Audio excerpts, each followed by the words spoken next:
This is the Truth as I See It podcast, hosted by Mizal. Nothing is random.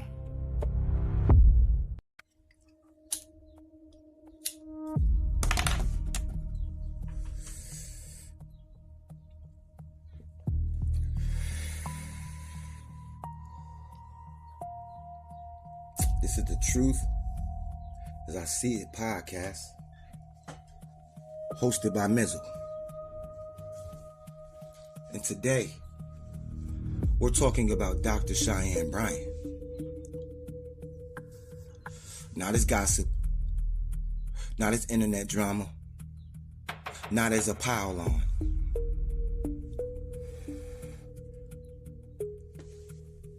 We're using her as a case study. Because the issue with Cheyenne Bryant is way bigger than Cheyenne Bryant. This is about trust.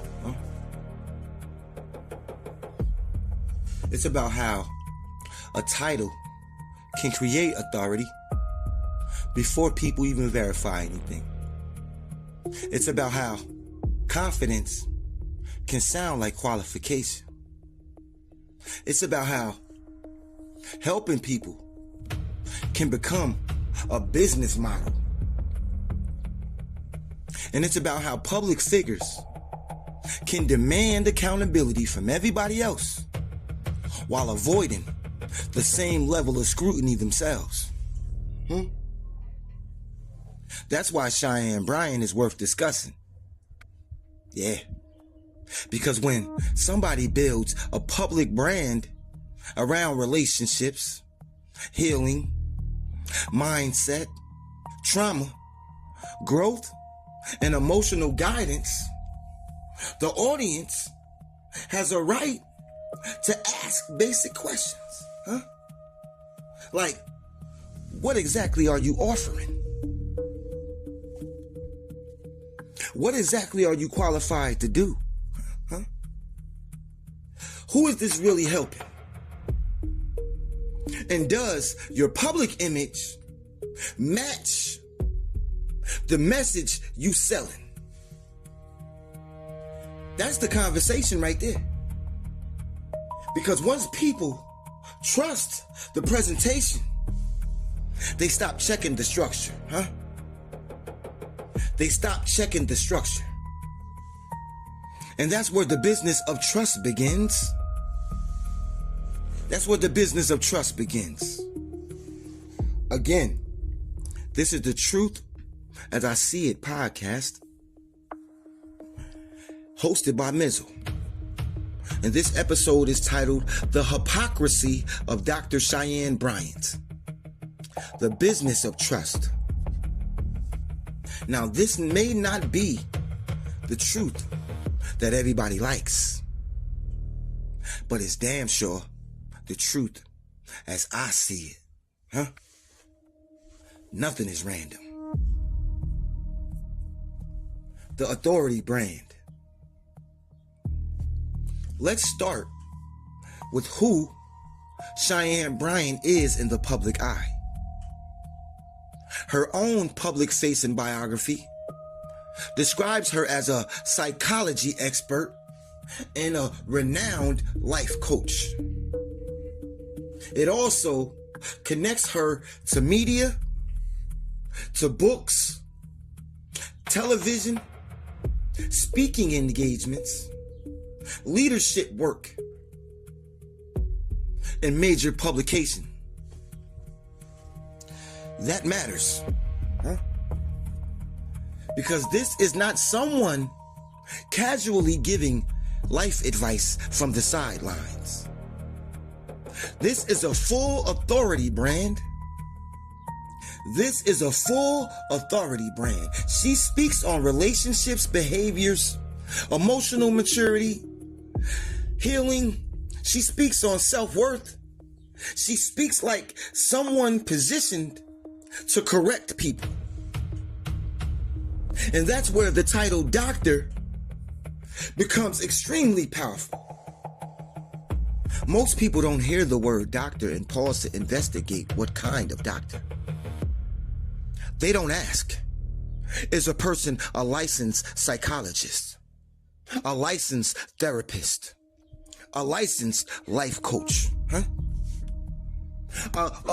a media personality, an academic doctor, a counselor, a motivational speaker.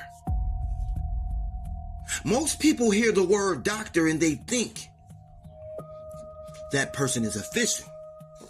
Most people hear the word doctor and think that person is qualified.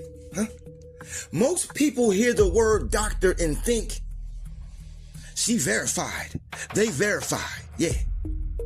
That is a shortcut. That is the shortcut.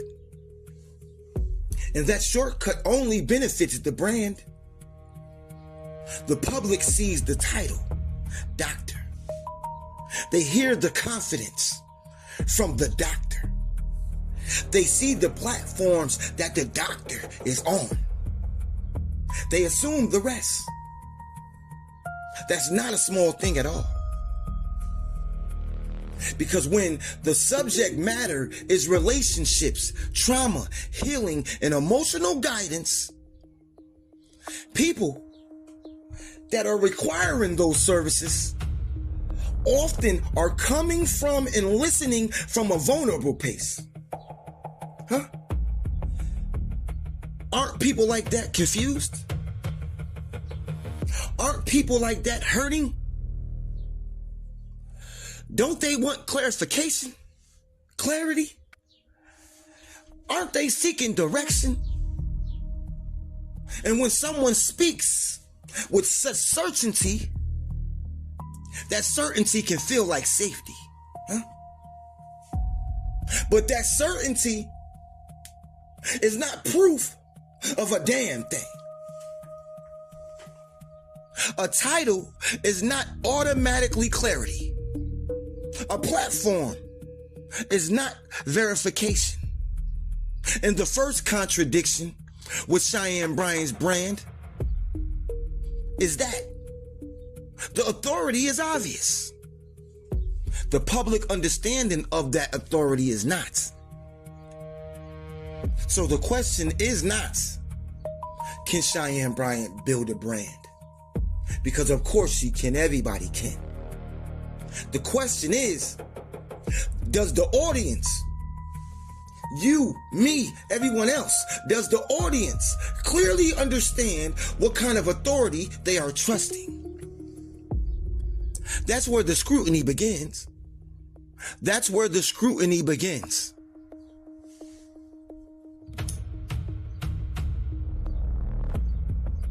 The title trap. Let's talk about the doctor title. Some people will say, if she has a doctorate, she can use the title. And that's fine and dandy. But that does not end the conversation. Because the real question is not only whether someone can use a title. The real question is what that title makes the audience believe. There's a difference between academic credentials and regulated clinical care. There's a difference between studying psychology and being licensed to practice psychology. There's a difference between coaching someone and treating someone. There's a difference between general guidance and therapy. And each one of those differences matter, don't they? Those differences matter. Especially when the person's brand sits near mental health, emotional health, relationships, and trauma. Cheyenne Bryant's services page lists life coaching offerings include $350 virtual life coaching, $350 telephonic life coaching, $750 office life coaching, and $1,500 travel to you life coaching. And that tells us something very important. It tells us something very important. The service being sold is life coaching. The service being sold is life coaching. And life coaching is not the same damn thing as a licensed therapist. That distinction needs to be very clear, very clean, not buried, not implied, not left for the audience to figure out. Clean. Because when the public sees Dr. Cheyenne Bryant and they hear psychology language and they see relationship and emotional guidance content, then they see paid coaching services, the line can get blurry fast.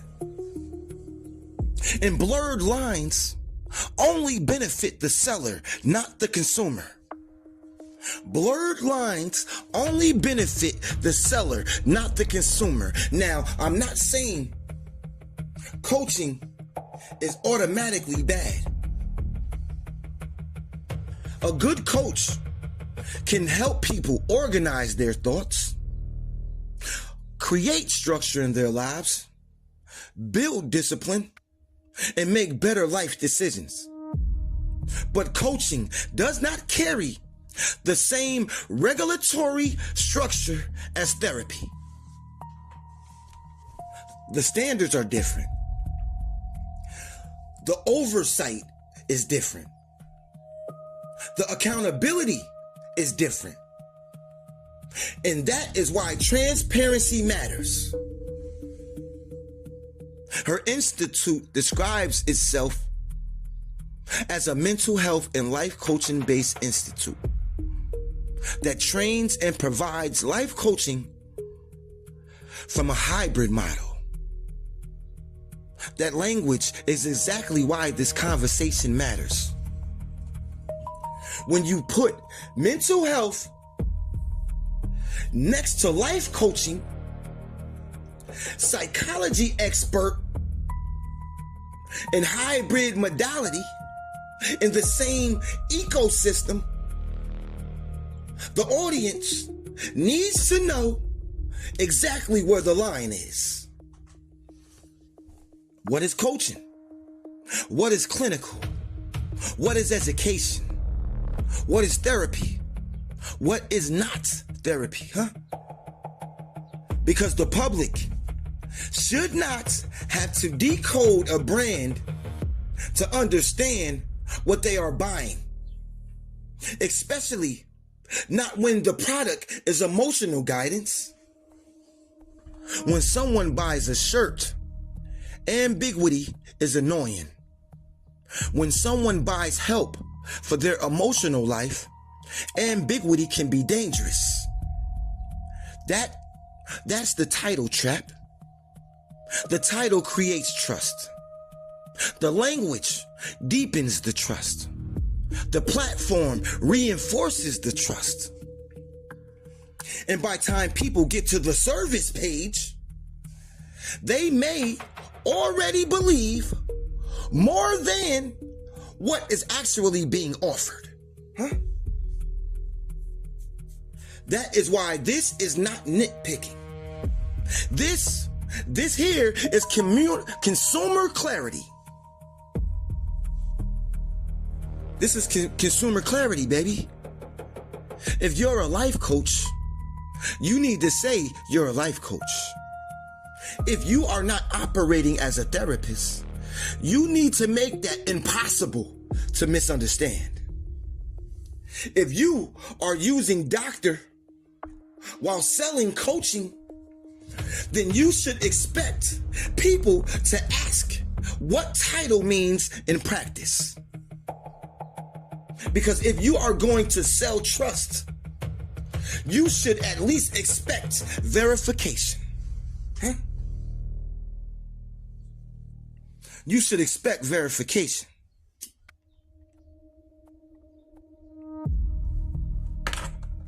Mission versus money. Now let's get to the money, huh? Let's get to the money. Nothing, and I mean absolutely nothing, is wrong with making money. And there is nothing wrong with charging people for your time. There's nothing, absolutely nothing wrong with building a business.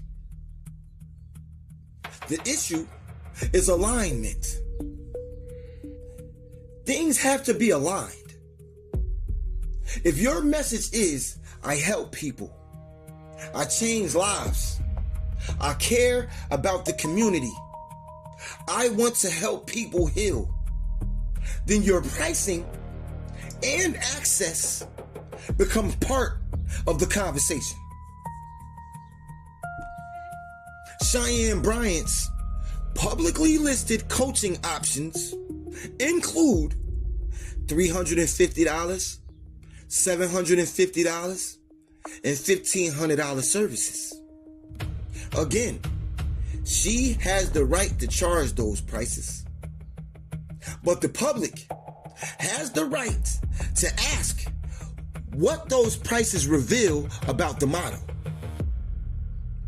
Because if the message is service, but the structure is premium access, that creates a gap.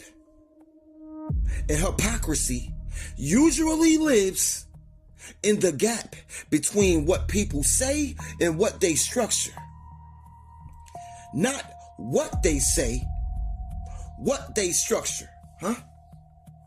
If someone says they are here to help struggling people, underserved people, low-income people, or people in pain, then the question becomes simple. Can those people realistically access the help? If not, then who is this really for? This is not hate. This is basic analysis. Because in the influence economy, helping people is a powerful language. It makes the public see you as compassionate. It makes the brand feel mission-driven.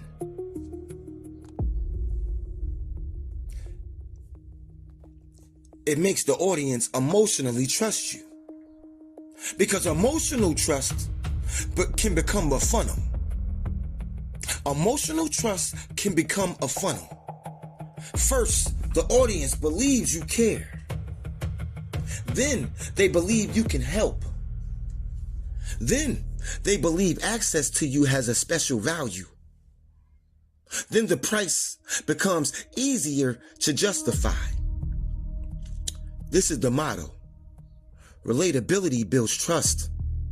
Authority language builds credibility. Pain-based messaging builds emotional investment. Premium access captures the money. That does not make every coach a scammer, but it does mean the audience needs to ask harder questions, because people are not just buying information. People are buying hope. People are buying proximity. People are buying the feeling that this person sees them. They are buying the belief that one session, one program, one breakthrough, or one quote-unquote doctor can change the direction of their entire life. That is why mission and pricing have to match. Your model and your mission should tell the same damn story.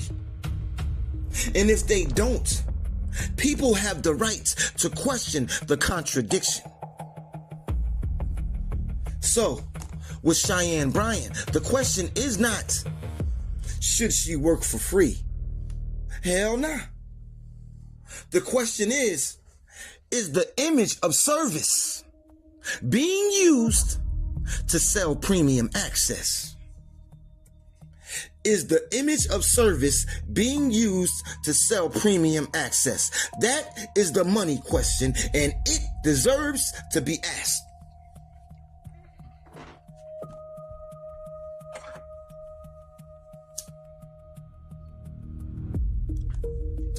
Image versus message. Let's talk about image. And this is the part that has to be handled clearly. Because this is not about saying a woman cannot dress how she wants. This is not about policing women. This is not about moral panic.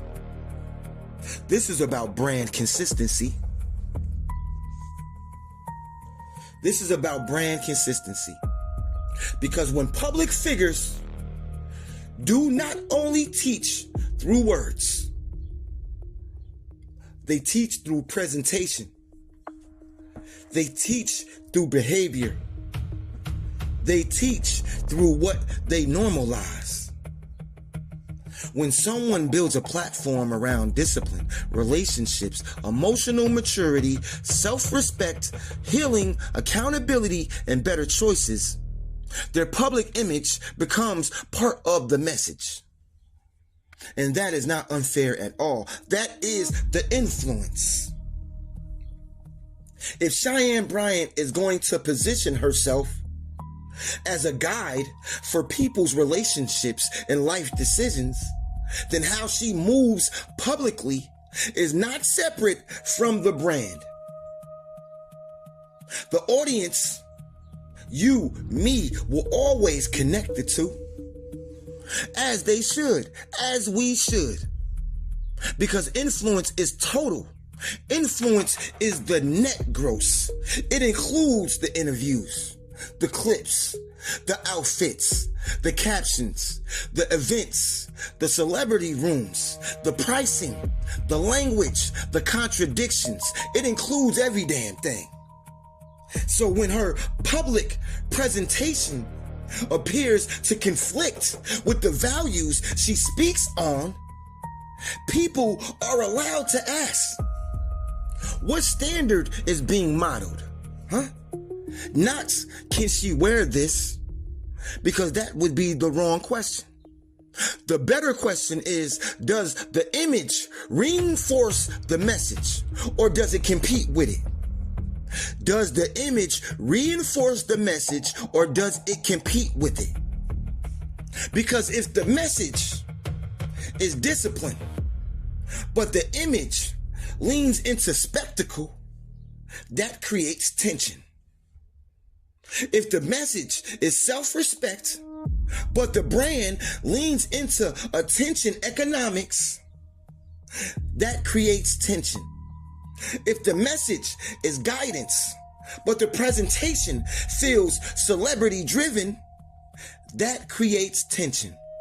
And tension does not automatically equal hypocrisy, but it does demand explanation. It does demand examination. Because you cannot build a platform correcting other people's choices and expect nobody to evaluate yours. You cannot build a platform correcting other people's choices and expect nobody to evaluate yours. That is not how accountability works. If you step into the public space as a voice of standards, then standards come back to you. That's the part many public figures don't like. They like giving accountability. They don't like receiving it, though. They like analyzing others. They don't like being analyzed, though. They like telling people to look within. But when the audience looks at them, suddenly it becomes hate. Nah. This ain't hate, baby. This is consistency. This is analysis, If you are going to speak into people's private lives, your public brand is open for analysis. And with Cheyenne Bryant, The image issue is not a side topic. It is part of the contradiction, because the brand is not just what she says. The brand is what people see.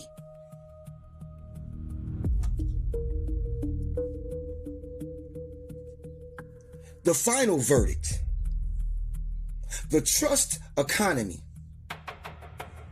Now let's bring in the celebrity piece, because this is the part of the same machine. Cheyenne Bryant has publicly spoken about reaching out to 50 Cent through social media after noticing he followed her. The public clips I found frame it as a midnight DM that helped lead to book opportunities. There's nothing wrong with networking. There's nothing wrong with taking a shot. There's nothing wrong with using an opportunity. But that story shows how celebrity proximity works. A connection to someone famous changes public perception. A cosign makes the brand look bigger. A celebrity door opening can make people stop asking questions. That's borrowed credibility. That is borrowed credibility. And when you combine that with the title, the confidence, the coaching services, the mental health adjacent language, the media appearances, and the public image, you start to see the full system. This is not one random issue. This is the total package. The title creates authority. The confidence creates belief. The platform creates credibility. The celebrity proximity creates status. The service page creates revenue, and the audience fills in the gaps. That is the trust economy. So where do I land on Cheyenne Bryant? Here's my honest verdict. Cheyenne Bryant is not just a person giving advice. She is a brand. That brand operates through trust. The serious questions are obvious. What kind of authority is the public trusting? Is the line between coaching and clinical care clear enough? Does the pricing match the vision? Does the image match the message? Does the celebrity proximity strengthen the brand more than it proves the substance? Those are fair questions. Not hate, not jealousy, not drama. Fair questions, because the hypocrisy is not simply that someone makes money. It is not simply that someone uses a title. It is not simply that someone networks. It is not simply that someone dresses a certain way. The hypocrisy is building a public identity around guidance, healing, and accountability and service while leaving too much ambiguity around. What is actually being offered, who it is really for, and what authority the audience is actually trusting. That is the issue, and that matters because Cheyenne Bryant is not the only example. She is the case study today, but the machine is everywhere. Different face, same motto, authority language, emotional messaging, premium access, celebrity proximity, audience trust. And if the audience does not learn to question the structure, the next brand will use the same damn playbook. So the next time somebody speaks with authority, don't just ask, do they sound right? Ask, what qualifies this? What is being sold? Who benefits from my trust? Because once you ask those questions, you stop being easy to influence. This is the truth as I see it. Most people react, I analyze. Most people see the surface, I study the system. When you study the system long enough, you realize nothing is random.